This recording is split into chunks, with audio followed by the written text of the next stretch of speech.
If you're facing issues while trying to upload your photo to the DS-169 immigrant visa application form, then in this tutorial, I will guide you on how to resolve this problem. A lot of people face errors such as service unavailable or an error occurred while trying to process your photo. Now, follow these steps very carefully in order to fix this issue. Now, to fix this problem for DS-160 form photo upload issue, the first step we need to check is check for photo requirements. They do have photo requirements such as photo standards, so we need to follow these informations very carefully.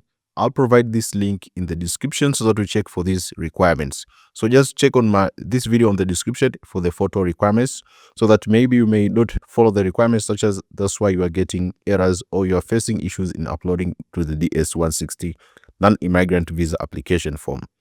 Now, if you've followed all the requirements, but you're still facing the same problem, try a different browser or device. So you can try to use a different browser, such as maybe Chrome or Safari or just any other browser. You can try to use it and try to upload a photo from there.